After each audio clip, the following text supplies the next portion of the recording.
kahirapan ng tao. Kami hindi tanga sa mga kalokohan mo. Ang iyong kapangyarihan ay para sa bayan. Basta kalan, ang pangalan laging naninindigan. Huwag mong gamitin kahirapan ng tao. Kami hindi tanga. Yun, good day sa inyo lahat at welcome sa ating YouTube channel. Ito mga master, gusto nyo ba ng ayuda? Dahil umuulan ngayon ng ayuda sa Cavite. Worth of 1 billion lang naman na ayuda. Putik talaga. Tapos eto pa, pag mas maingay daw, mas malaki ang bigay. Oh my goodness. Ito lang kasi, no, isipin niyo yun, no, yung mga politiko natin na tumatakbo, no, kailangan ba talaga may paayuda sa pangangampanya? Ano ba to? Ano to? Suhol? Di ba? Parang suhol eh. Ba't kailangan nyo magmudmud ng ayuda? Tapos, pinapakilala nyo dyan kung sino yung mga kandidato na papatakbuhin nyo sa susunod na eleksyon. Bakit hindi nyo magawa yan na wala pang eleksyon na mangyayari? Putik yan. Ang lakas nyo talaga magparamdam, no? Pag malapit na, no? Putik. Kadiri. Ako nandidiri na talaga ako sa mga ganyang klase ng politiko. Oh my goodness. Ayuda mentality ang putik. Ano, para di makalimot yung mga botante, binibigyan sila ng pera. Oh my goodness. Anyway mga master, simulan na natin to. Pero bago tayo magsimula, syempre shoutout sa inyo lahat. At panoorin natin tong video na to, no? Ito ay mismo sa ano, itong video na to ay nasa ano mismo, House of Representative, no? O, panoorin natin to. Tignan nyo kung paano magsabi itong, di ko kilala to eh. Basta, panoorin na lang natin. At Ibusenyo, Congressman AJ Advincula! Oh, Congressman AJ Advincula. Basta yun.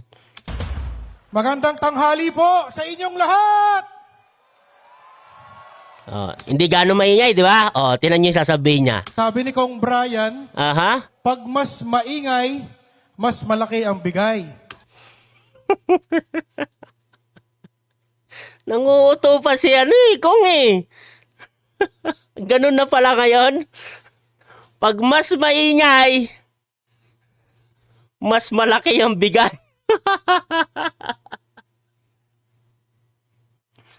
Nakakadiri talaga. Ako nandidiri talaga ako sa mga gantong klase ng politiko. Ayuda mentality. Isa yan sa hindi naman ako against sa ayuda mga master. Oh. Hindi naman talaga ako against yan. Pero alam mo yung pinamumuka lang na parang mas madali kang makukuha pag may ayuda. Kasi di ba, isipin nyo, ganyan. Sa tingin mo naman, di ba? Sa tingin naman natin, namumuliti ka na yan.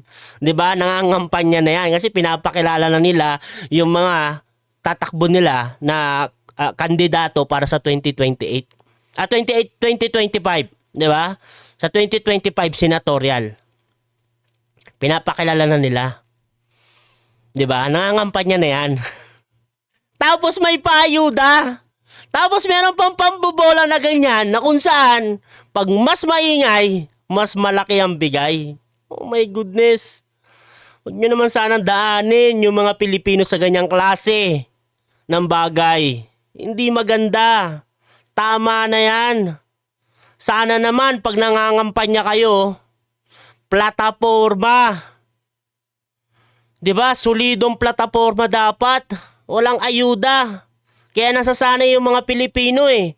Hindi na pumupunta tuloy sa mga nangangampanya na ang nilalatag nila plataporma. Dahil sa mga katulad nyo na puro ayuda ang binibigay. Oh my goodness. Diba? Uulitin ko, magandang hapon po sa inyong lahat! Mahina pa rin. Mukhang hindi na uto lahat.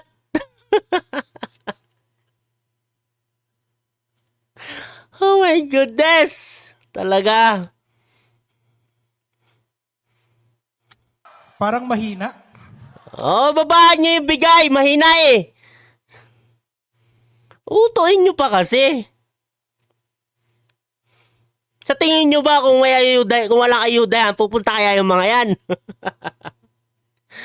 Tatrabaho na lang ako. Kaysa makinig sa inyo. Oh my goodness talaga. Ito na yata yung pinakamalungkot na tatanggap ng 5,000 ang napuntahan ko. Grabe, no? 5,000? Ubus agad yan. Sana yung 1 billion na yan, mag-isip kayo kung paano kayo makakreate ng trabaho. Pagandahin nyo yung bayan nyo, maggawa kayo dyan ng mga project. Yung 1 billion na yan, maraming mapapatrabaho nyo yan. Kasi yung ayuda, saglit lang yan eh. Matagal na 1 week, ubus yan. Kung kailan nandyan pa ang aming boss, si Speaker, saka naman kayo malungkot. Ito na lang gagawin natin. Dahil pala sa boss nyo. Dapat wag kayong malungkot, nandyan yung boss namin.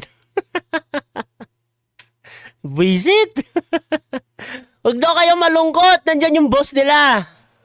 Ang hindi sasagot, ang iuuwing bigas, luto na. Okay? Uulitin ko po, magandang tanghali po sa inyong lahat! Sigaw, 5,000 yan! Sigaw tayo, 5,000!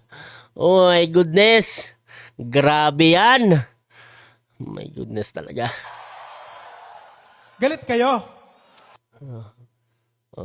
Ako niyan, daw sisigaw niyan. Ano ko, uto-uto. Pumunta ako dito dahil sa ayuda tapos kailangan pa palang sumigaw. Anyway mga master, dito naman tayo sa isang video. Ito naman si Governor John Vic Remulla. Pakinggan naman natin siya. Ewan ko ba talaga sa mga to. Dito ngayon. Maganda. Balik natin siya sa ano. Magandang umaga sa inyong lahat. Gusto ko marinig ang 10,000 palakpak na nandito ngayon. Si Kuya Will. Kaboses ni Kuya Will. Gulat ka ako. Alam ko talaga si Kuya Will eh. Sabi ko, alam ko si Kuya Will. Parang di nakasali sa mga ano yun ah. Tumatawag. Hindi nakasali yun ah. Di ba, akala ko talaga tatakbuhin si Kuya Will eh. Pero hindi pala. Kaboses ni Kuya Will. Pasalamatan natin ang ating ginagalang na Speaker of the House na si Martin Romualdez nang siyang nagsigurado na madadala ang serbisyo caravan dito sa inyong distrito. Palapakan natin ang ating Speaker.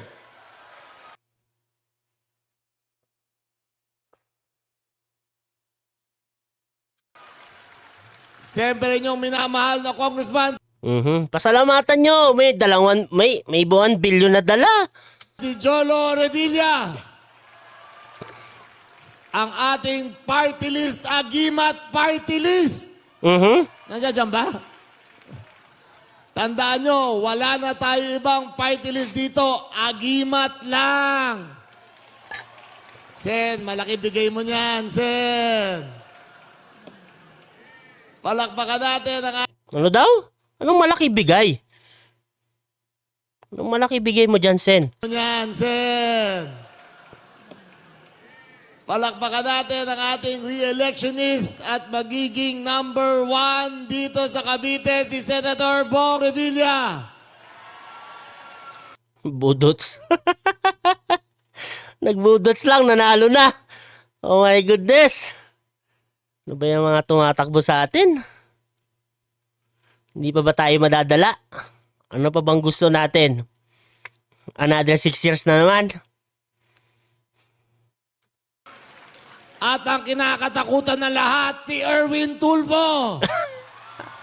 Dahan-dahan kayo, baka Isa pa yan. Putik yan.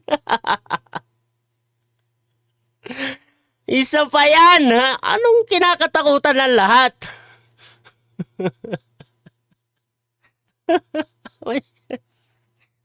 Grabing pambobola yan ha. Kinakatakutan. Anong nakakatakot? Ang pangalan Tulfo, di ba? Kasi matatapang daw ang mga Tulfo. Matatapang.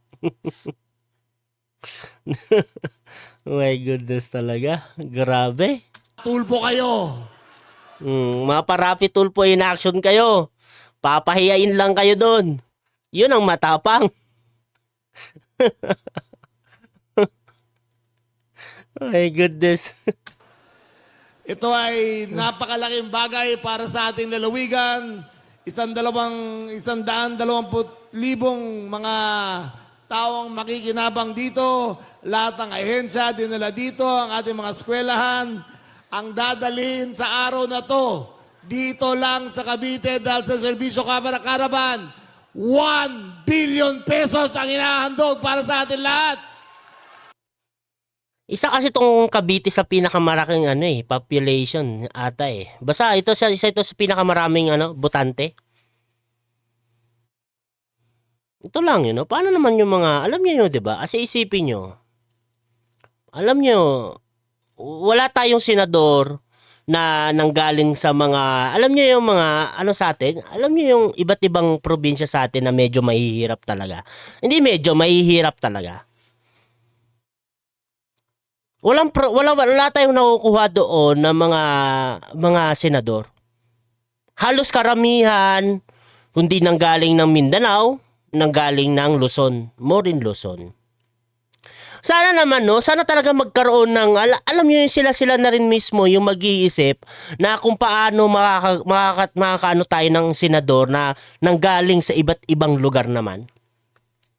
Para kung meron naman, 'di ba? Kung meron kasi alam niyo naman na mayroong tinatawag na palakasan system. Nangyayari naman talaga. 'Di ba? Katulad yan. Sa Cavite dinala, Remulla ito. Governor siya ng 'di ba? Tama 'di ba? Ano ba 'to? 9 minutes. Break natin ng konti.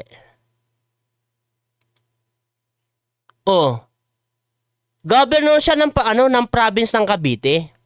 Etong si John Vic Remulla. 'Di ba? 'Di ba? Sila lang talaga eh. Alam mo yung mga kababayan lang nila tuloy yung nakakatanggap ng mga ganyang kalaking ayuda.